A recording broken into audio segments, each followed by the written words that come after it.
तकदीर का क्या भरोसा कब बदल जाए। बेसब्रे क्यों होते हो ताऊ? सब के सब फांसी चढ़ेंगे। दोस्तों, हम पिछले एपिसोड प्राण साहब की बायोग्राफी पार्ट 1 में बता चुके हैं कि उनका जन्म कहाँ हुआ और उन्हें कौन कौन से अवार्ड से नवाजा गया।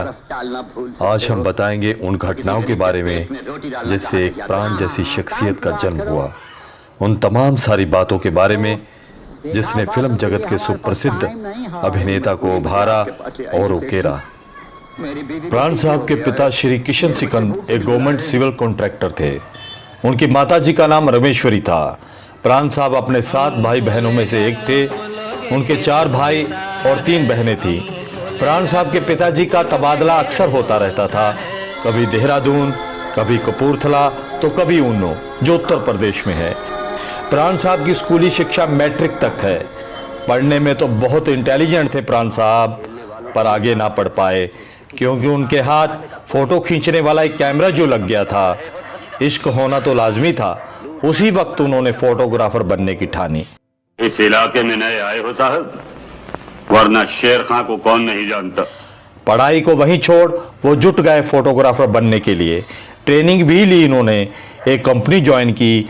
उसी कंपनी ने भेज दिया उनको शिमला। वहीं पर उनको काम मिला रामलीला में फोटो खींचने का। शक्ल दिखना चाहिए।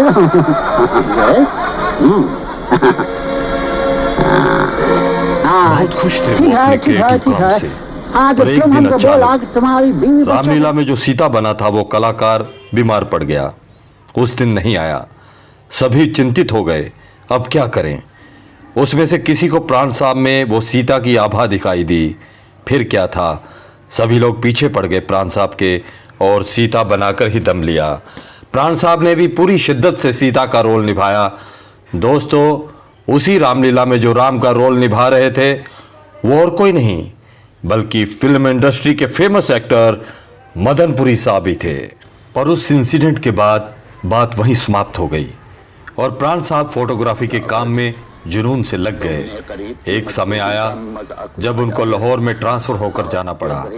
प्राण साहब को सिगरेट पीने का बहुत शौक था। वो अक्सर सिगरेट के धुएं के छल्ले बना बनाकर हवा में उड़ाया करते थे और उनका अंदाज बेमिसाल था। हर रोज काम खत्म होने के बाद शाम को पान के ठेले पर पहुंच जाना उनकी आदत बन चुका था। मौज मस्ती का आलम तो ये था जनाब कि गजब की अदायगी थी उनके अंदर। लोगों को तरह तरह के किस्से सुनाकर मंत्र मुग्ध कर देते थे। सच कहूं तो उनके अंदर एक बहुत बड़ा अभिनेता छुपा हुआ था जिससे वो भी बिल्कुल अनजान थे। दोबारा जेल जाए तो रघुबीर सिंह की जेल में न जाए। शायद तू ये भूल गया कि इस जमीन पर फतेह खां अकेला पैदा नहीं हुआ है, उसके साथ उसकी भला की जिद भी पैदा हुई। कहीं मेरी जिद किसी जिद पर आ गई तो अपनी बेटी के रास्ते में पड़े हुए बेशुमार कांटों को तो मैं अपने दामन में समेट लूंगा, लेकिन तेरे रास्ते दहकते हुए अंगारों से भर दूंगा। सन 1940 में उन्हें यमला जट नाम की पंजाबी फिल्म में पहली बार अभिनय करने का मौका मिला। यह मौका उन्हें अचानक ही मिल गया। वो तो फिल्मों में आना ही नहीं चाहते थे। वो अपनी फोटोग्राफी के काम से खुश थे, पर तकदीर को कुछ और ही मंजूर था। एक बार की बात है कि एक पंजाबी फिल्मों के राइटर वली मोहम्मद ने जब प्राण साहब को पान के ठेले पर सिगरेट पीकर उसके छल्ले उड़ाते हुए देखा तो बस देखते ही रह गए। उसे ऐसे ही एक एक्टर की तलाश थी जो उनकी पंजाबी फिल्म के कैरेक्टर में फिट बैठता था। वली मोहम्मद ने प्राण साहब को एक कागज़ पर अपना एड्रेस लिख कर दिया और कहा कि कल इस पते पर आ जाओ, प्रोड्यूसर से मिलवाता हूँ। एक बहुत ही बढ़िया रोल है, तुम पर फिट बैठता है। पर प्राण साहब ने इसे सीरियसली नहीं लिया और भूल गए। और कुछ दिनों के बाद वली मोहम्मद का टाकरा प्राण साहब से फिर हुआ। इस बार प्राण साहब थिएटर में फिल्म देखने गए थे।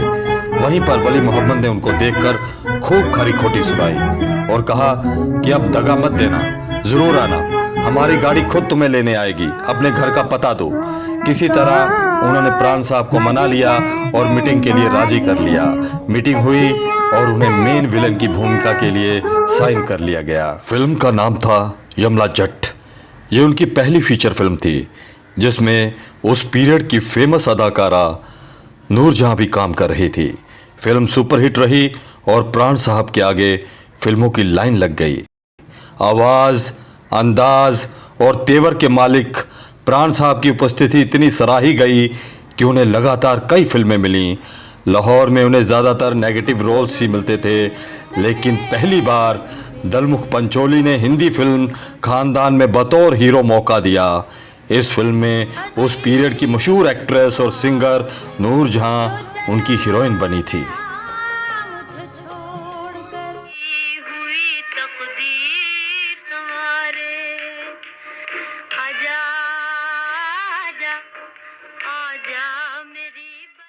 आज़ादी से पहले तक प्राण साहब ने लाहौर में करीब 22 फिल्मों में काम किया था, लेकिन आज़ादी और बंटवारे के बाद मुंबई आ गए। यहाँ संघर्ष का नया सिलसिला शुरू हुआ। यहाँ उन्हें जल्दी से काम नहीं मिला। पहले तो वो मुंबई में 5 स्टार ताज होटल में ठहरे थे, मगर जल्दी काम ना मिलने की वजह से उन्हें सस्ते होटलों का रुख करना पड़ा। उन्हें अपने परिवार के सर्वाइव की चिंता सताने लगी। यहाँ तक कि स्ट्रगल के दौरान उन्हें अपनी पत्नी के गहने तक बेचने पड़े। उस दौर का आलम तो ये था जनाब कि होटल में नौकरी तक करनी पड़ी। कहते हैं ना कि जब मुसीबतें आती हैं तो बेशुमार आती हैं, मगर ये भी सच है कि जब हीरे की चमक बढ़ती है तो घिसावट भी लाजमी है।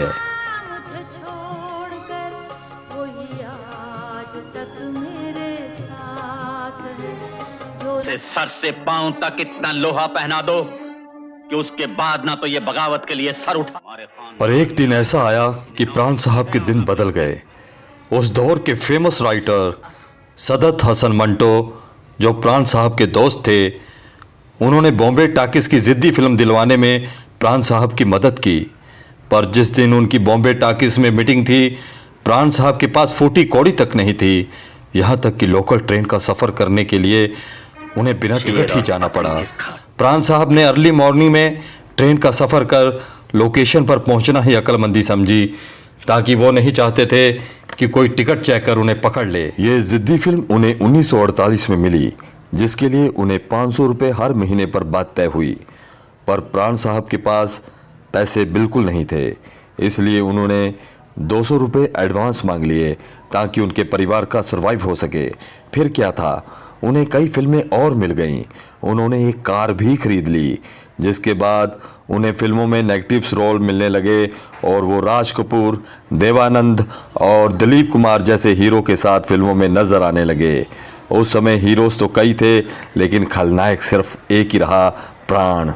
1956 में आई फिल्म हलाकू में उनके द्वारा निभाया गया हलाकू डाकू का किरदार बहुत सफल रहा, और राम तेरी गंगा मैली में निभाया गया डाकू का किरदार भी कोई कम नहीं था। उनकी कुछ फिल्में हैं पत्थर के सनम, तुमसा नहीं देखा, बड़ी बहन, मुनीम जी, गवार, गोपी, हमजोली, 10 नंबरी, अमर अकबर एंथनी, दोस्ताना, कर्ज, अंधा कानून, पाप की दुनिया, मृत्युदाता, जिनको भुला पाना मुमकिन नहीं। और इनके अलावा इनकी और बेमिसाल फिल्में हैं बॉबी, मधुमती, खानदान, औरत, उपकार, डॉन, जंजीर, हीर रांझा, जिनके डायलॉग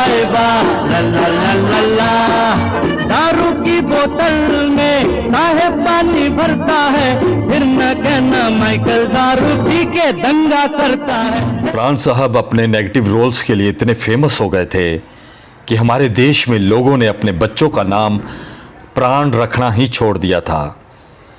उस दौर का आलम तो ये था जनाब कि लोग उन्हें देखते ही लुच्चे, लफंगे, बदमाश आदि नामों से पुकारते थे। पर प्राण साहब ने इसे दिल पर कभी नहीं लगाया, बल्कि वो इसे पॉजिटिव वे में देखते थे। लोगों की नफरत बयान करती है कि कैरेक्टर कितनी शिद्दत और ईमानदारी से निभाया गया है। प्राण साहब की जिंदगी में एक बड़ा बदलाव तब आया जब आम लोगों और देशवासियों के दिल में प्राण साहब के लिए इज्जत और प्यार पनपने लगा। हुए बेशुमार कांटों को तो मैं अपने दामन में समेट लूंगा, लेकिन तेरे रास्ते दहकते हुए अंगारों से भर दूंगा। कहते हैं कि अपनी हर एक फिल्म के लिए वो अपना नया गेटअप खुद ही चुनते थे।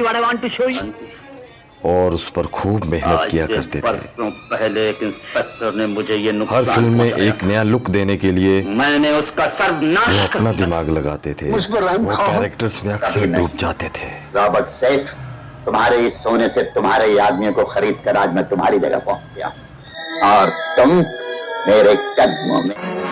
हमारी जेल से संगीन कैदी जो बाहर गया है, उसने तुम्हारे उस दरबार में दुआ मांगी है, तो यही दुआ मांगी है कि अगर दोबारा जेल जाए तो रघुबीर सिंह की जेल में न जाए। उनकी डायलॉग्स डिलीवरी बेमिसाल थी। ये वही गन्नी है जिसे बरसों पहले तुमने मेरी तरफ उछाल कर मेरी गरीबी का मजाक उड़ाया था। माफ कर दो मुझे। शायद तू ये भूल गया कि इस जमीन पर फतेह खां अकेला पैदा नहीं हुआ है, उसके साथ उसकी भला की जिद भी पैदा हुई है। 1967 में आई फिल्म उपकार में उनके द्वारा निभाया गया मलंग चाचा का किरदार भला कौन भूल सकता है। इसी किरदार की वजह से उनकी छवि बदली। उन पर गाना भी फिल्माया गया। मनोज कुमार साहब को ही इसका सारा क्रेडिट जाता है। जब मनोज कुमार साहब ने प्राण साहब को ये रोल ऑफर किया तो उन्होंने साफ मना कर दिया, लेकिन उन दोनों के रिलेशन बहुत अच्छे थे, जिसकी वजह से आखिरकार प्राण साहब को मानना पड़ा और उन्होंने ये रोल निभा लिया। दोस्तों, वैसे तो प्राण साहब की जिंदगी के साथ जुड़े हुए बहुत किस्से हैं, मगर इस एक एपिसोड में बताना मुमकिन नहीं। इसलिए हम अगले एपिसोड में आएंगे उनके बहुत सारे किस्से और कहानियां लेकर। तब तक के लिए नमस्कार, जय हिंद, गुड बाय। कहना माइकल दारू पी के दंगा करता है। हाँ भाई, ला ला ला ला ला।